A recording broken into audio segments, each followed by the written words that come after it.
I replaced my husband's little blue pills with extra-strength laxatives. What happened next turned his secret affair into the most humiliating disaster our entire town has ever witnessed. I'm so grateful you're here. If you're watching this video, please like and subscribe to my channel, and tell me in the comments where you're listening to my story of revenge from. I want to know how far it's traveled. I stood in the bathroom, staring at the small plastic bottle in my trembling hands. The silence in our house felt suffocating, broken only by the steady tick of the grandfather clock downstairs. A clock my mother had given us for our 20th wedding anniversary. Each tick now felt like an accusation, marking the seconds of a marriage I was beginning to suspect had become nothing more than an elaborate performance. My husband Marcus had just come home from another one of his mysterious evening meetings. He looked exhausted, but there was something different about his fatigue, something that felt rehearsed, calculated. His shirt was wrinkled in ways that suggested more than just a long day at the office. The collar was twisted, his tie loosened carelessly, and there was a faint trace of perfume clinging to his jacket. Not my soft vanilla scent, but something sharper, more aggressive. A fragrance that felt like a slap across my face. He had collapsed onto our bed without even bothering to shower, which was completely unlike him. For 25 years, Marcus had been meticulous about his nighttime routine. Shower, fresh pajamas, a quick check of his phone before sleep. But tonight, he simply threw himself down, still fully clothed, and within minutes I heard the familiar sound of his snoring. A sound that once brought me comfort now felt like mockery. I had been tidying up his discarded clothes when I found it. The small prescription bottle hidden deep in his pants pocket. The label made my blood run cold. The pills were prescribed just 2 weeks ago, but the bottle was already half empty. Marcus had never mentioned needing such medication. In fact, he had been telling me for months that our intimacy issues were due to stress, age, and his demanding work schedule. "Sarah," he would say with practiced sincerity, "I'm just too tired these days. It's not about you." But apparently, he wasn't too tired for someone else. Someone worth spending money on prescription enhancement for. Someone worth hiding medication from his wife of 25 years. I held the bottle up to the bathroom light, my hands shaking with a mixture of rage and devastating clarity. The next morning felt like the first day of the rest of my life. Or perhaps the first day of uncovering a lie that had been living in my house for months. I was in the kitchen making Marcus his usual breakfast of scrambled eggs and wheat toast when he walked in looking refreshed. Too refreshed for a man who claimed to be struggling with intimacy issues. His hair was perfectly styled, his cologne was subtle but expensive, and there was an energy about him that I hadn't seen in years. "Good morning, beautiful," he said, planting a kiss on my cheek that felt more like a performance than affection. "I have a big presentation today. Might be working late again." Another late night. Another convenient excuse. I nodded and smiled, the perfect supportive wife I had been trained to be for 25 years. But as he gathered his things to leave, I noticed something that made my blood freeze. His phone lit up with a text message, and even from across the kitchen, I could see the contact name, Gym Buddy. The message preview showed just enough to shatter whatever remained of my naive trust. "Can't wait for tonight, handsome. I've been thinking about you all morning." Marcus quickly flipped the phone face down, but not before I saw him smile. A secret, satisfied smile that he had never given me. Not even on our wedding day. He grabbed his briefcase, kissed my forehead with practiced affection, and headed toward the door. "Love you, Sarah. Don't wait up if I'm really late." As soon as his car pulled out of the driveway, I stood frozen in my kitchen, holding a coffee mug so tightly I thought it might shatter. Gym Buddy. We didn't even belong to a gym. Marcus had canceled our family membership 3 years ago, claiming it was too expensive and he preferred jogging around the neighborhood. Another lie in what was apparently an elaborate web of deception. I walked to our bedroom and opened his nightstand drawer. Behind his reading glasses and a stack of old business cards, I found a second phone. A phone I had never seen before. My hands trembled as I powered it on, not knowing if I was ready for what I might find. But I had already crossed a line. There was no going back to the blissful ignorance I had been living in. The second phone opened a world I never knew existed. A world where my husband Marcus was living a completely different life. The contacts list was small but devastating. There was Gym Buddy, of course, but also Victoria, Meeting Room, and most shockingly, Dr. Peterson, Discretion. Dr. Peterson was our family doctor, the man who had delivered our annual physicals, who had assured me that Marcus's declining interest in intimacy was perfectly normal for men his age. I scrolled through text messages that read like a screenplay for adultery. Victoria had been sending Marcus photos. Not just any photos, but images that made it clear she knew exactly what those little blue pills were for. The timestamps showed these conversations happening while I was downstairs making dinner, while I was at my book club meetings, while I was visiting my sick mother in the nursing home. My hands shook as I read message after message. Victoria wasn't just some random woman. She was systematic, calculated. She knew Marcus's schedule better than I did. She knew when I would be out of town for my monthly visits to see my sister. She even knew that I took sleeping pills on Sunday nights because of my Monday morning anxiety about starting a new work week. The most devastating discovery came when I found their shared calendar. They had been meeting twice a week for the past 6 months. Tuesday afternoons at something called the Executive Inn, and Thursday evenings at her apartment. The calendar entries were color-coded: blue for hotel meetings, red for her place, and green for what they called special occasions. I counted 17 green entries, 17 special occasions that coincided with days when I had been out of town, working late, or attending family events. But the detail that broke me completely was in a message from 3 weeks ago. Victoria had written, "I'm so glad that frigid wife of yours can't satisfy you anymore.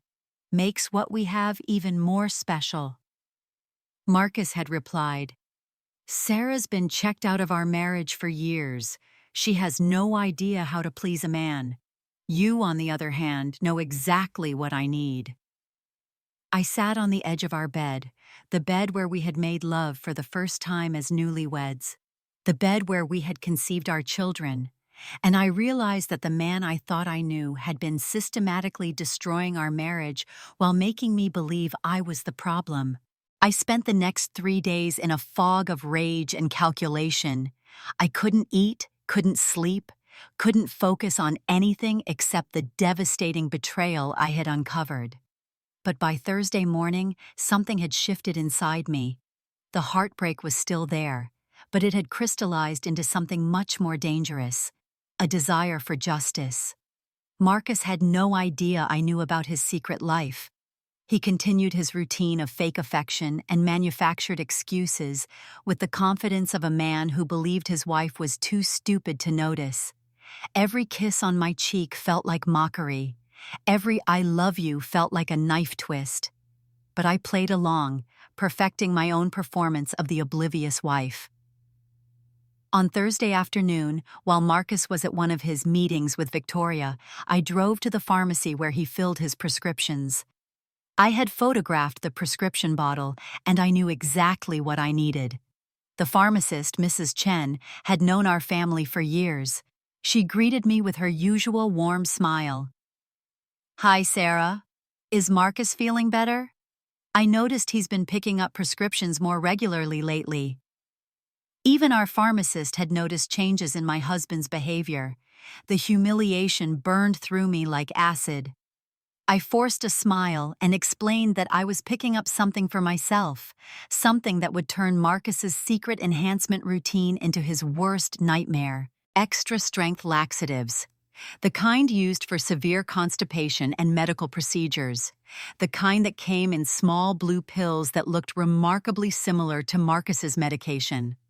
I purchased 3 different types, telling Mrs. Chen I wasn't sure which brand worked best and wanted to try different options. She was more than happy to help, even offering advice on timing and dosage. That evening, I sat at my kitchen table with both pill bottles in front of me. Marcus's enhancement medication and my newly acquired ammunition. The pills were nearly identical in size and color. Only someone looking very carefully would notice the difference, and I was betting that Marcus, in his excitement to perform for Victoria, wouldn't be looking carefully. I carefully removed 15 of Marcus's pills and replaced them with the laxatives. I left just enough of his real medication that he wouldn't immediately notice anything wrong with the bottle count. Then I put everything back exactly as I had found it. The next part of my plan required perfect timing and a performance worthy of an Oscar.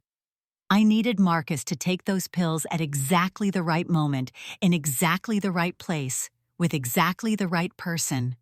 Victoria's apartment would be ideal, but I needed to engineer a situation where Marcus would feel compelled to take multiple pills. Men like my husband, men who lived double lives, were often insecure about their performance. A little psychological pressure would go a long way. On Friday morning, I woke up early and prepared Marcus's coffee with extra care.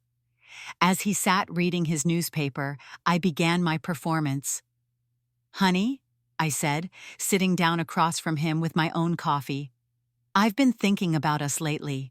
Our marriage, our connection." I saw him tense slightly, the way men do when they think their wives are about to start a serious relationship conversation. "I know things have been different between us physically," I continued, watching his face carefully. "And I want you to know that I don't blame you. But I've been wondering if maybe we should try to reconnect. Maybe this weekend, when we have more time and less stress." The panic in his eyes was immediate and unmistakable. Here was his wife, suddenly interested in intimacy when he had plans with his mistress. "Sarah, he started, then stopped. I could see him calculating, trying to figure out how to navigate this unexpected obstacle. "This weekend might be difficult. I have some client calls, and you know how stress affects me." Perfect. I had planted the seed of performance anxiety. "Of course," I replied, reaching across to touch his hand. "But maybe you could ask Dr. Peterson about those pills that help with stress-related issues? I know men our age sometimes need a little assistance, and there's nothing wrong with that." The suggestion hung in the air like bait. Marcus's face flushed slightly. I actually already spoke to Dr. Peterson about that. He gave me something to try." The admission was exactly what I needed to hear. He was already taking the pills regularly, which meant he was confident in their effects. That confidence would be his downfall. "That's wonderful," I said, kissing his cheek.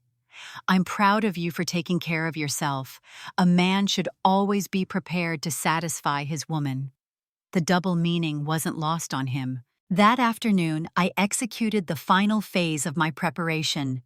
I called Marcus's office and spoke to his secretary, Jennifer, who had always been kind to me. "Hi, Jennifer, it's Sarah. I wanted to plan a surprise for Marcus, and I need to know his schedule for tonight. I was thinking of making his favorite dinner." Jennifer was more than happy to help. "Oh, that's so sweet of you. Let me check. It looks like he has a client dinner tonight.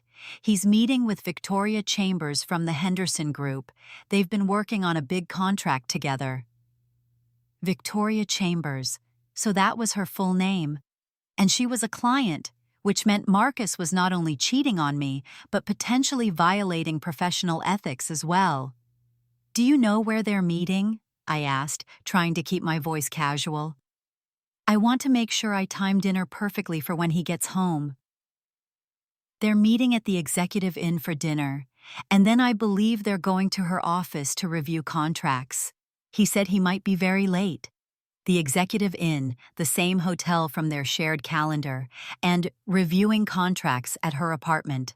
The lies were so elaborate, so detailed, that I almost admired the construction of his deception. After hanging up with Jennifer, I drove to the Executive Inn and requested a table for one in their restaurant.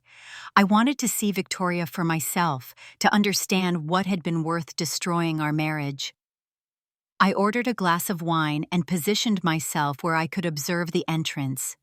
At exactly 7:30, Marcus walked in wearing his best suit, the one I had bought him for our anniversary. Behind him was a woman who looked nothing like what I had expected. Victoria was younger than me, but not dramatically so. She was attractive, but not stunning. What struck me most was how comfortable they looked together. They moved like a couple who had been together for years, not months. Marcus pulled out her chair, ordered wine without asking her preference, and leaned in to whisper something that made her laugh.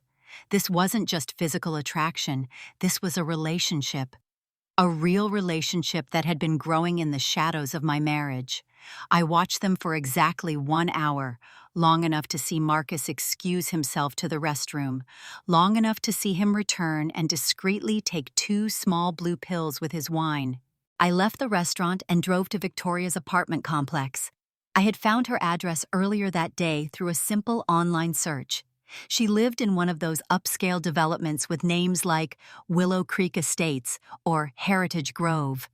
The kind of place where successful, single women in their 40s lived when they wanted to feel sophisticated and independent. I parked across the street with a clear view of her building. At exactly 9:15, Marcus's car pulled into the visitor parking area. I watched him check his reflection in the rearview mirror, smooth his hair, and grab a small overnight bag from his back seat. An overnight bag. This wasn't just dinner and a quick encounter. This was a planned sleepover. While his wife sat at home believing he was working late on client contracts, my phone was charged and ready. I had downloaded a podcast about gardening, something completely innocent that I could claim to be listening to if anyone questioned why I was sitting in my car.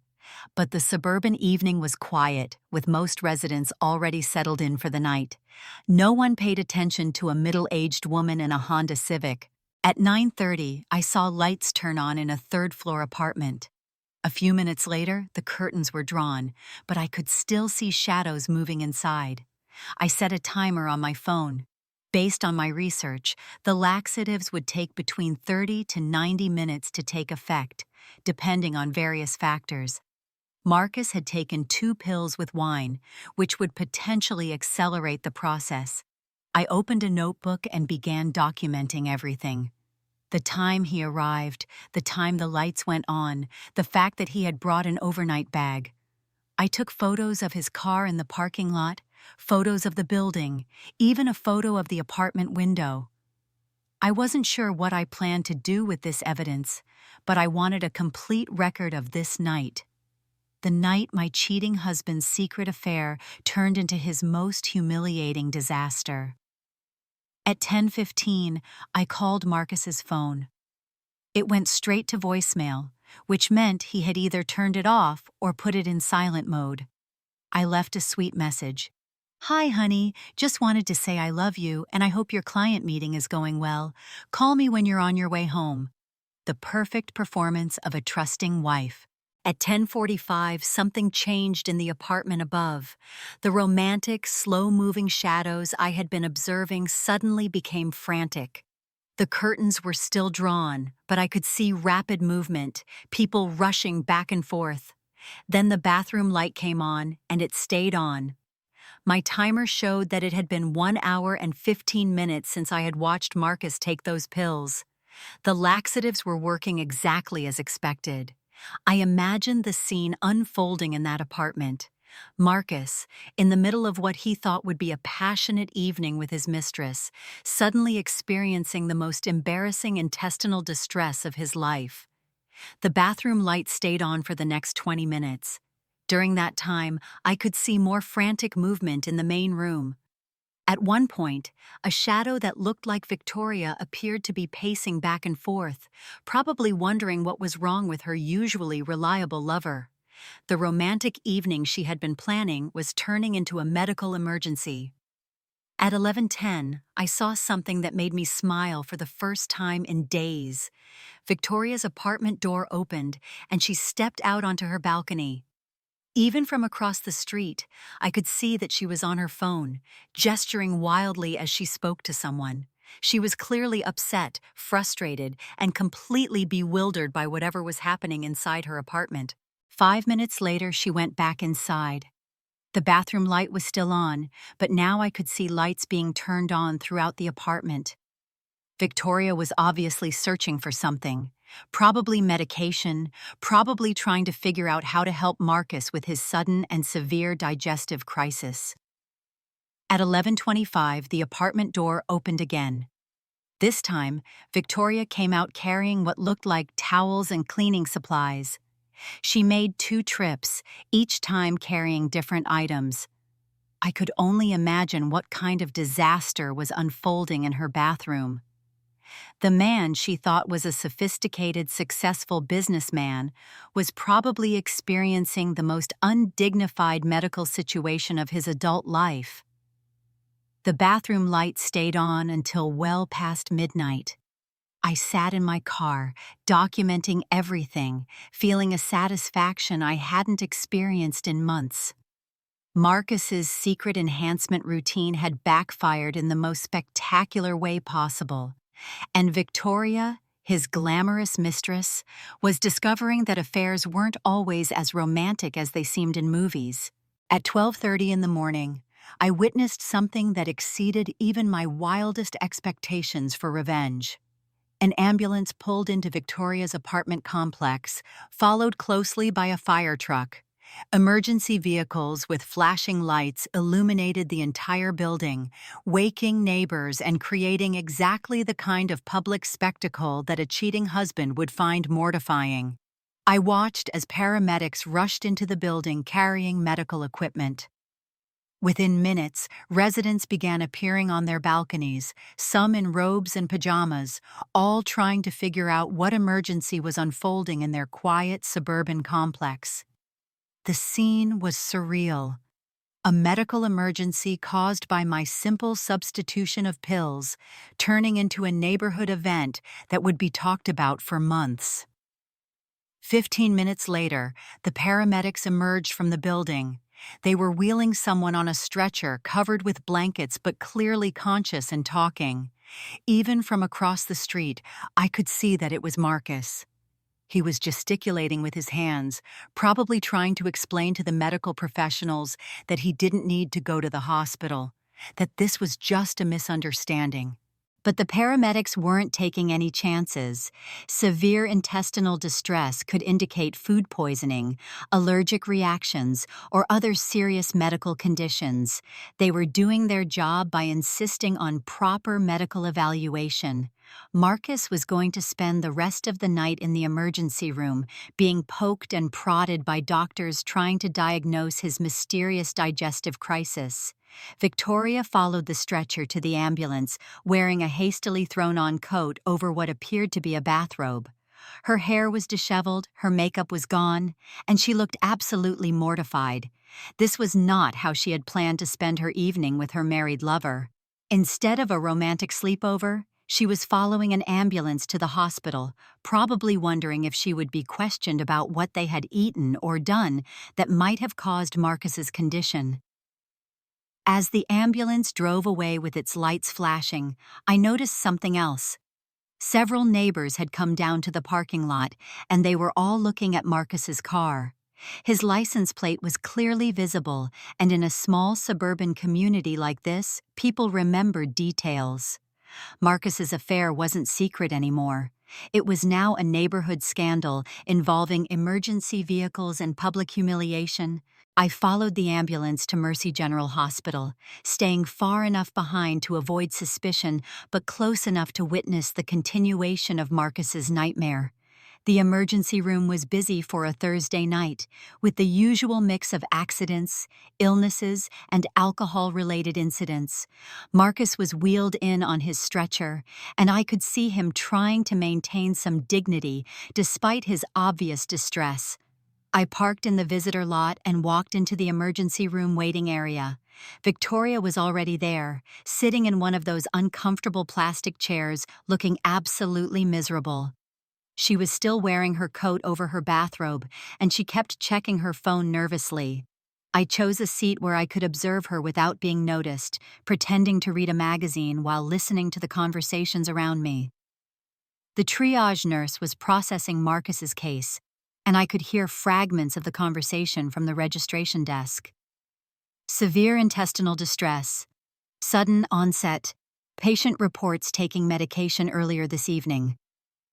Victoria shifted uncomfortably in her chair every time someone mentioned medication. She obviously knew about the pills Marcus had taken, and she was probably worried about having to explain their romantic evening to medical professionals. At 1:15, a doctor emerged from the treatment area and called Victoria over. I couldn't hear their entire conversation, but I caught key phrases. Running tests, food poisoning, need to know everything he ate or drank tonight. Victoria looked increasingly uncomfortable as the doctor questioned her. She was being asked to provide details about their evening that she probably preferred to keep private. By 2 o'clock, the waiting room had mostly cleared out. Victoria was still there, now pacing back and forth, checking her phone constantly. I realized she was probably trying to figure out how to explain the situation to her friends, her co-workers, maybe even other men she was dating. A romantic evening had turned into a medical emergency, and she was stuck in a hospital waiting room in her bathrobe, answering questions about her married lover's digestive crisis. At 2:30, Marcus was finally discharged. I watched as he emerged from the treatment area looking pale, exhausted, and completely humiliated. He was moving carefully, probably still experiencing some effects from the laxatives. Victoria rushed to his side, but their interaction was strained and awkward. This was not how affairs were supposed to work. I arrived home at 3:15 in the morning, well before Marcus would return from his client meeting. I had plenty of time to prepare for his arrival and perfect my performance as the concerned, unsuspecting wife. I changed into my pajamas, messed up my hair to look like I had been sleeping, and settled into bed with a book. When Marcus finally walked through our front door at 4:10, I was ready. "Honey?" I called from the bedroom, injecting just the right amount of sleepy concern into my voice. "Is that you? You're so late. Is everything okay?" I heard him moving slowly through the house, probably trying to be quiet, probably hoping I was asleep so he wouldn't have to explain his appearance or his absence. "Sarah?" His voice sounded strained and exhausted. "Yes, it's me. Sorry I'm so late. The client meeting was complicated." He appeared in the bedroom doorway looking like he had been through a war. His expensive suit was wrinkled, his hair was disheveled, and he looked pale and shaken. "Oh my goodness, you look terrible," I said, sitting up in bed with genuine-looking concern. "What happened? Are you sick?" The irony of asking if he was sick, when I knew exactly what had happened to him, was almost too delicious to contain. Marcus sat heavily on the edge of the bed, running his hands through his hair. "I think I might have had food poisoning or something. We went to this new restaurant and I got violently ill during our meeting. Victoria she had to call an ambulance." He couldn't even look at me as he recounted his humiliation. "An ambulance?" I gasped, playing my part perfectly. "Oh, honey, that's terrible. Are you okay? Did they figure out what was wrong?" I reached over to feel his forehead, the concerned wife checking for fever. "The doctors couldn't find anything specific. They think it might have been something I ate or maybe a reaction to mixing alcohol with." He stopped himself before finishing that sentence. With the stress I've been under lately. I knew he had almost mentioned his medication, the pills he wasn't supposed to need, the pills I had so carefully replaced with laxatives. Well, I'm just glad you're okay, I said, kissing his cheek. That must have been so embarrassing for you and your client. The next morning, while Marcus slept off his ordeal, I decided to dig deeper into his relationship with Victoria. I had her full name now, and I was curious about exactly who this woman was and how long she had been systematically destroying my marriage. A simple internet search revealed more than I had expected. Victoria Chambers wasn't just any client.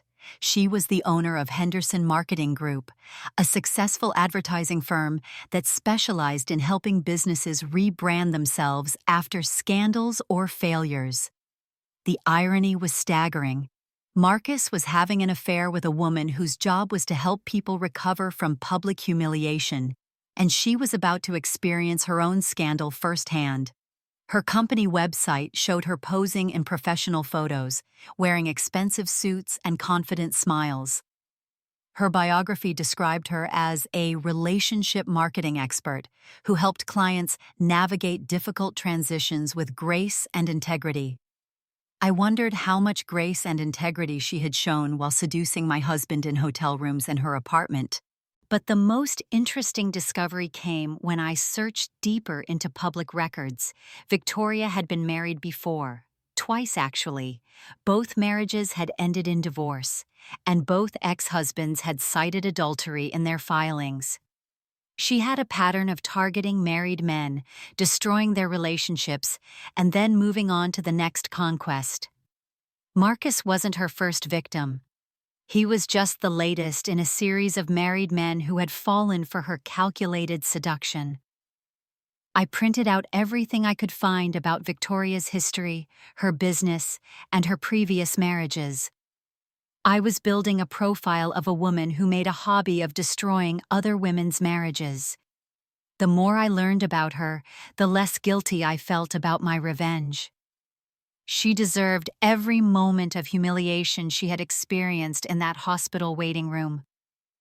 Armed with this new information, I decided to take my investigation one step further. I called Victoria's office, disguising my voice slightly, and pretended to be a potential client. "I'm interested in your crisis management services," I told her secretary. "I've heard wonderful things about Ms. Chambers' ability to handle delicate situations." The secretary was eager to schedule a consultation. "Ms. Chambers specializes in reputation recovery," she explained. "She's helped numerous clients navigate scandals and rebuild their public image." Perfect. Victoria was about to need her own services. Over the weekend, while Marcus recovered from his food poisoning, I refined my strategy. The laxative incident had been satisfying, but it was just the beginning. I wanted Victoria to understand that her pattern of destroying marriages had consequences. I wanted her to experience the same humiliation and betrayal that I had been living with for months. I started by creating a fake email account and a temporary phone number using one of those anonymous communication apps. Then I began researching Victoria's business contacts, her social circle, and her professional reputation. If she made a living helping people recover from scandals, I was going to give her a scandal of her own to recover from. My first move was subtle. I sent anonymous emails to 3 of her biggest clients with the subject line "Professional Ethics Concern" regarding Henderson Marketing Group. The emails were carefully worded to avoid any legal issues while raising questions about Victoria's judgment and professionalism. I didn't make any direct accusations, but I suggested that they might want to investigate the personal conduct of their marketing consultant to ensure it aligns with their company values. Next, I used the anonymous phone number to call Victoria's office, pretending to be a journalist writing an article about women in business. I'm particularly interested in how successful women balance their professional lives with their personal relationships, I told her secretary. Does Ms. Chambers have any insights about maintaining ethical boundaries with married clients? The secretary seemed confused by the question, which was exactly the reaction I was hoping for. I'm not sure what you mean, she replied. Ms. Chambers maintains very professional relationships with all her clients. I could hear the uncertainty in her voice, the first seed of doubt about her boss's conduct. But my most strategic move involved Marcus's workplace. I had been thinking about his secretary, Jennifer, who had been so helpful in revealing his schedule. Jennifer was a gossip, the kind of person who knew everyone's business and loved to share interesting information. I decided to give her something very interesting to think about. I called Marcus's office on Monday morning, when I knew he would be in meetings. Hi Jennifer, it's Sarah. I wanted to thank you for helping me surprise Marcus on Friday night. It was so romantic, following him to that client dinner and then to her apartment for their contract review session. The silence on the other end of the phone line was everything I had hoped for. Jennifer was processing what I had just said, and I could practically hear her connecting the dots. Oh, she said slowly. You went to their meeting? Well, not to interrupt, I replied, injecting just the right amount of innocent confusion into my voice. I just wanted to see where they were working so late. You know how hard Marcus has been working lately. I'm so grateful he has such dedicated clients like Victoria who are willing to meet at her apartment to review contracts. Another pause. Jennifer was smart enough to realize that contracts weren't typically reviewed in residential apartments, especially not late at night, especially not with overnight bags involved. That's nice of you to be so supportive, she said carefully. Of course, although I have to say, Marcus came home feeling terrible. He thinks he got food poisoning at that restaurant, the Executive Inn, I think. He even had to go to the hospital. Poor Victoria probably felt awful that their business dinner made him so sick. I was painting a picture that anyone with half a brain could interpret correctly. By Tuesday afternoon, I could see the effects of my subtle campaign beginning to ripple through both Marcus's and Victoria's professional lives. Marcus came home from work looking stressed and distracted. During dinner, he kept checking his phone with increasing frequency and annoyance. Everything okay at work? I asked innocently, passing him the salad bowl. Just some stupid office gossip, he muttered, not meeting my eyes.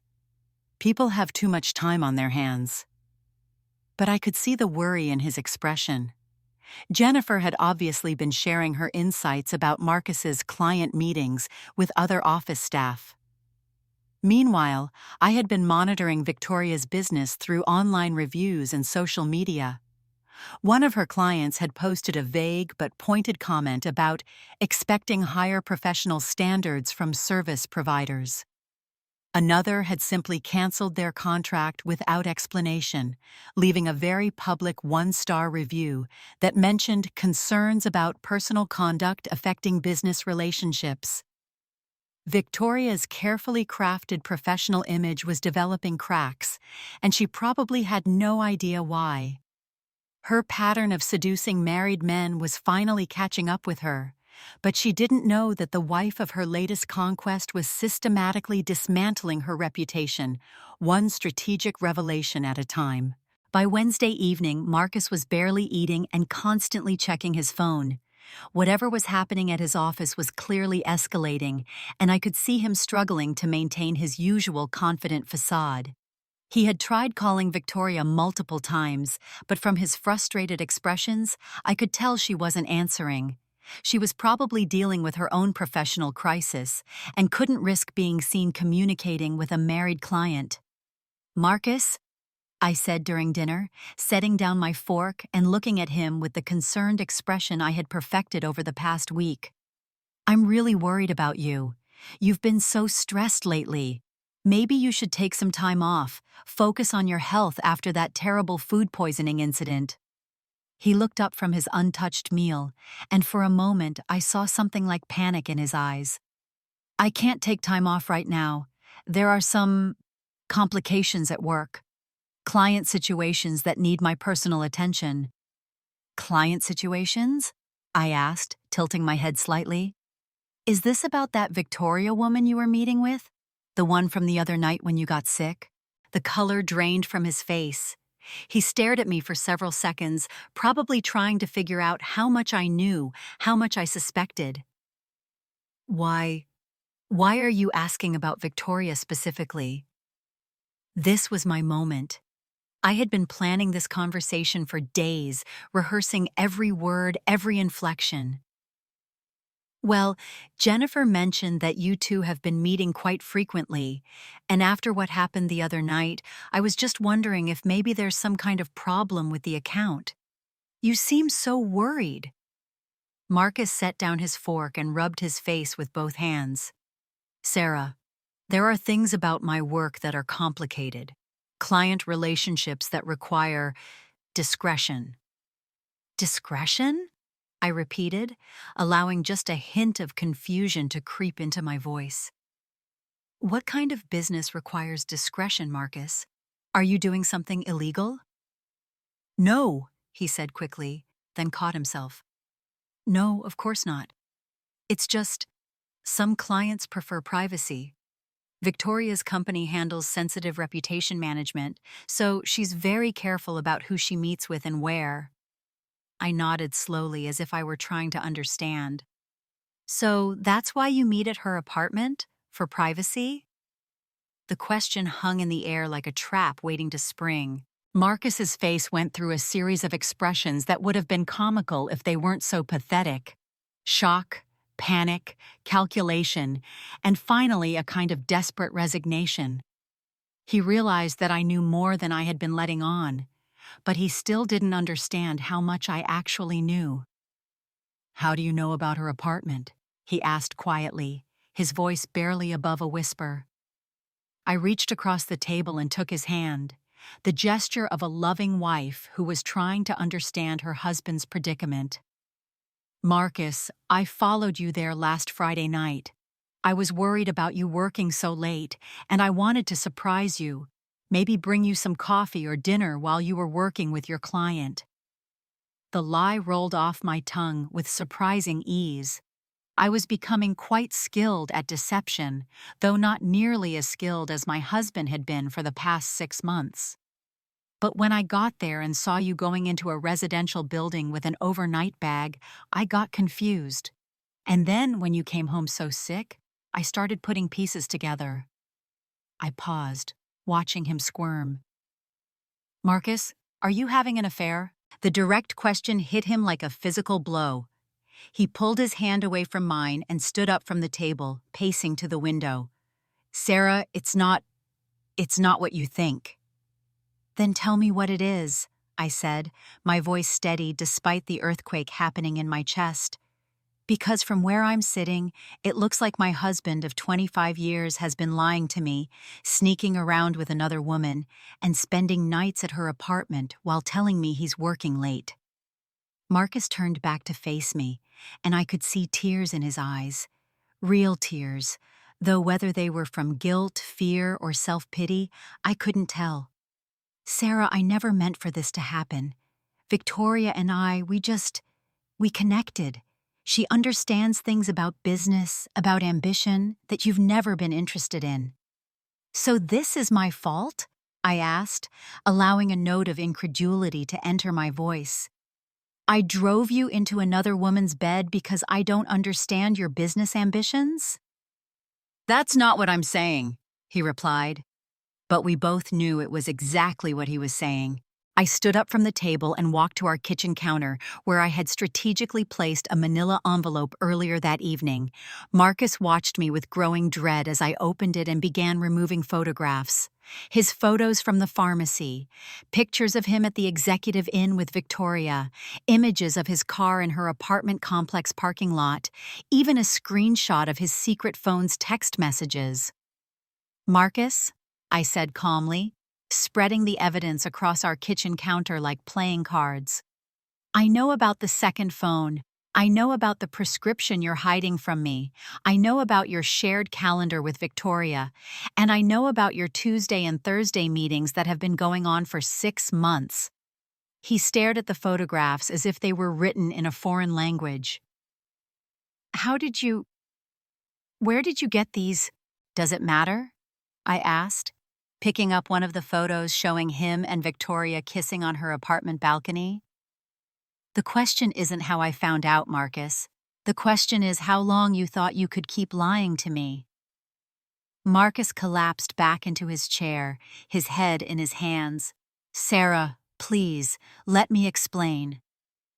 Explain what? That you've been systematically deceiving me for months? That you've been taking medication to enhance your performance with another woman while telling me that age and stress have killed your interest in intimacy? That you've been spending money on hotels and gifts for your mistress while I've been cutting corners to save for our retirement? Each accusation hit him like a physical blow. He looked up at me with the expression of a man who had just realized that his carefully constructed house of lies was collapsing around him. Or maybe you want to explain why you told Victoria that I'm frigid and checked out of our marriage? Why you let her call me that old hag while you laughed and agreed? I had been saving that particular revelation for maximum impact. You heard our conversations? His voice was barely audible. I heard everything, Marcus. Every lie, every insult, every plan to push me out of my own life. I gathered up the photographs and put them back in the envelope. The question now is, what are we going to do about it? The balance of power in our kitchen had shifted completely. Marcus, who had been living a double life with confidence and arrogance, was now reduced to a broken man begging for forgiveness he hadn't earned. I, on the other hand, felt a clarity and strength I hadn't experienced in years. Sarah, please, he said, reaching toward me. I know I've made terrible mistakes, but we can work through this. We can go to counseling, we can rebuild our marriage. Victoria means nothing to me. I stepped away from his reaching hands. Victoria means nothing to you? Is that why you've been meeting with her twice a week for 6 months? Is that why you told her you wanted to leave me? Is that why you've been taking pills to perform for her while pretending to be too tired for your own wife? I never said I wanted to leave you, he protested weakly. I pulled out my phone and played the audio recording I had made of their conversation in the hotel parking lot. Victoria's voice filled our kitchen. When are you going to leave that frigid wife of yours? I'm tired of being your secret. Marcus's reply was equally clear. Soon. I just need to figure out the finances first.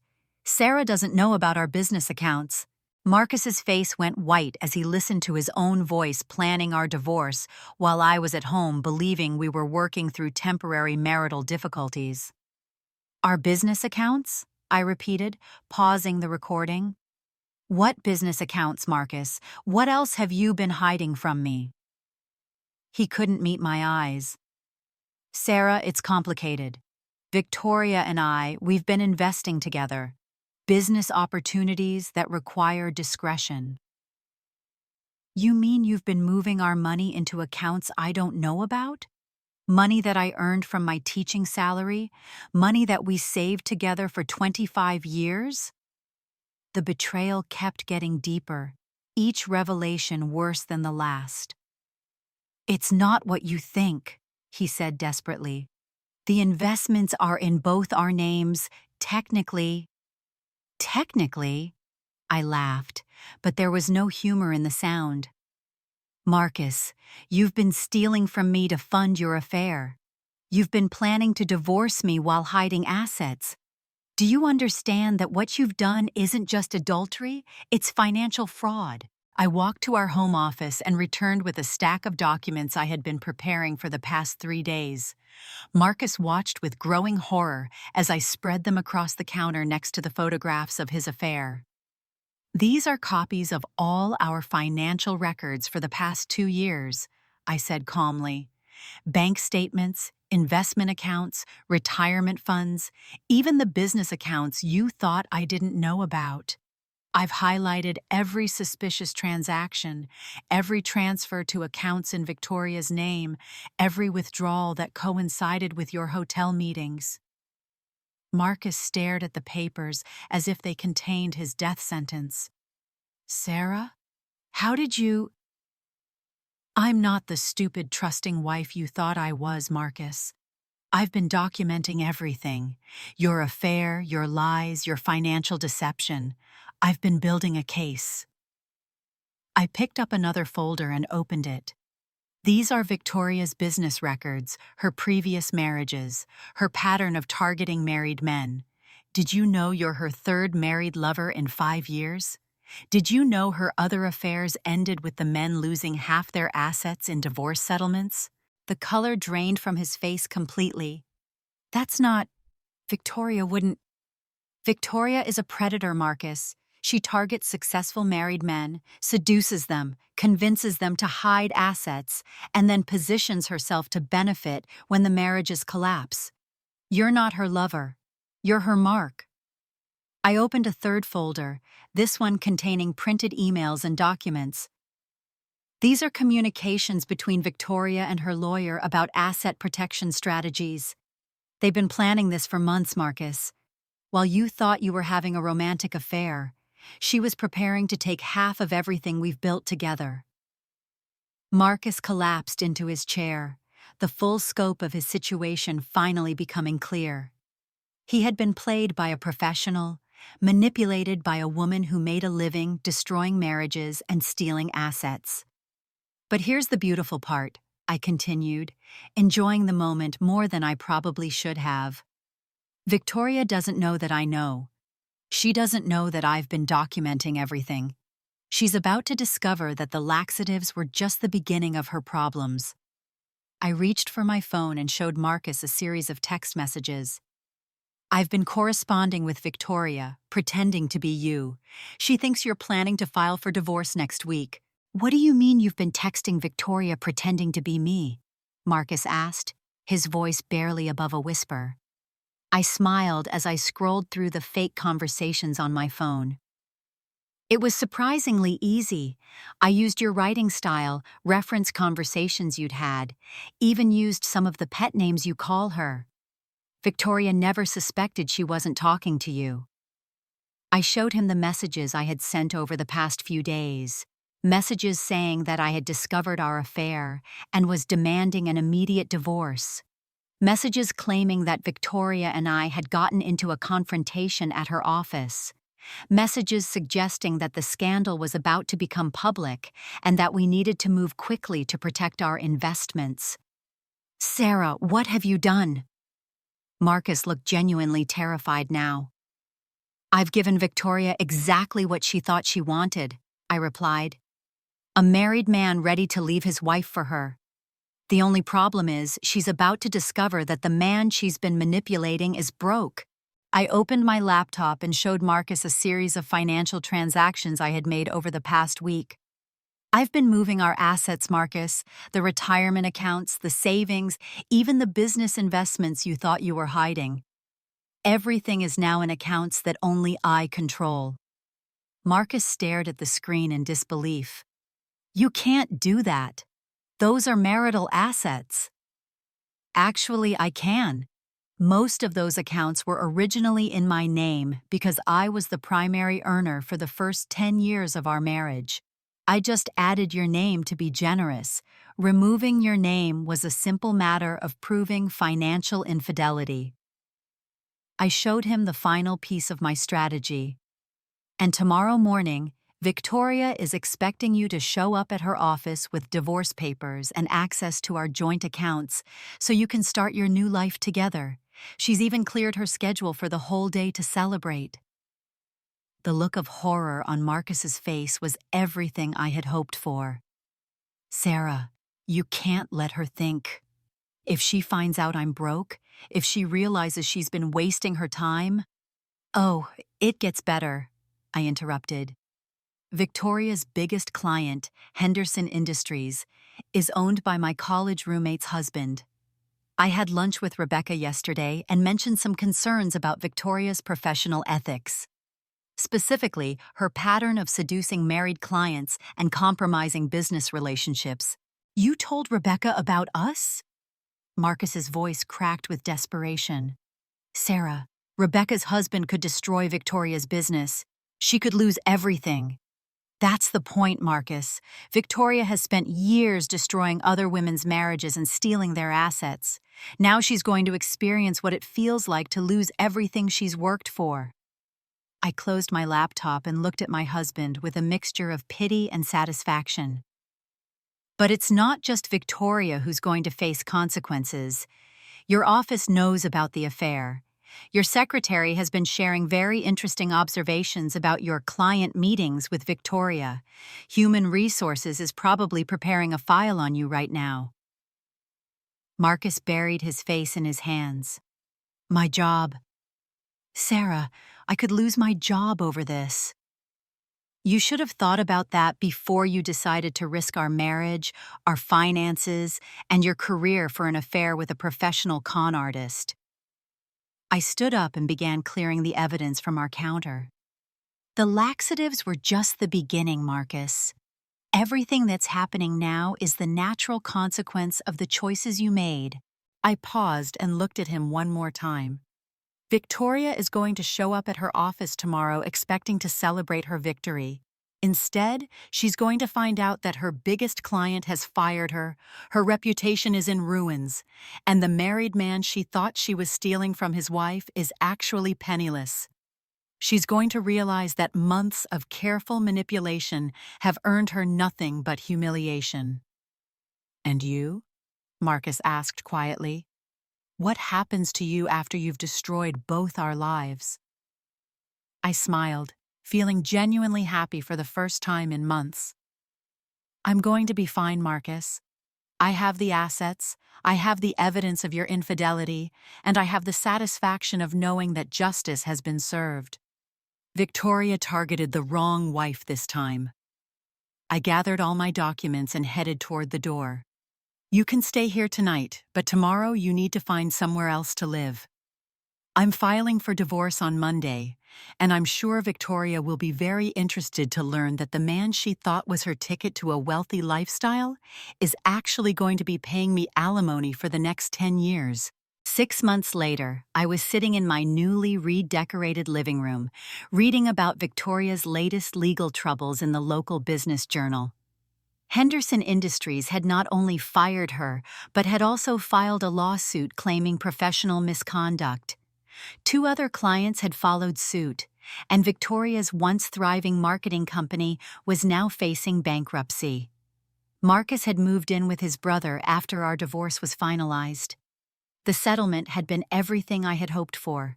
I kept the house, the majority of our assets, and received substantial alimony payments. Marcus's affair with Victoria had lasted exactly 3 more days after my revelation. Once she realized he was broke and facing professional ruin, she dropped him faster than a hot potato. But the most satisfying part of my revenge had been watching Marcus realize that he had thrown away a 25-year marriage for a woman who saw him as nothing more than a financial opportunity. Victoria had never loved him. She had been playing a game, and he had been too arrogant and stupid to realize he was being manipulated. The laxative incident had become legendary in our small town. Everyone knew about the night Marcus was rushed to the hospital from his business meeting, and the gossip never quite died down. His professional reputation never recovered, and he eventually had to take a job in another city just to escape the whispers and knowing looks. Victoria had tried to rebuild her business, but the damage to her reputation was too extensive. Her pattern of targeting married men had finally been exposed, and no respectable company wanted to risk being associated with her.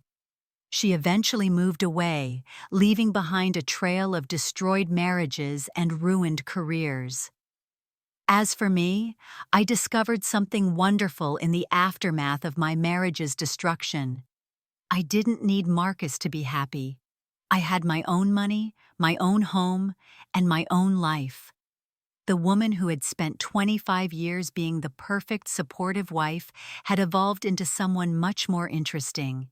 Someone who wouldn't be taken advantage of ever again. Sometimes I still laughed when I thought about that night. Marcus taking those pills with such confidence, expecting another passionate evening with his mistress, only to end up in an ambulance with explosive diarrhea, while Victoria stood in her bathrobe, mortified and humiliated in front of her neighbors. The best revenge, I learned, wasn't getting even, it was getting everything. If this story of perfect revenge gave you the satisfaction you deserved, smash that like button and let me know in the comments. What would you have done to Marcus and Victoria? And if you want more stories of cheaters getting exactly what they earned, hit subscribe because I have some wild ones coming your way.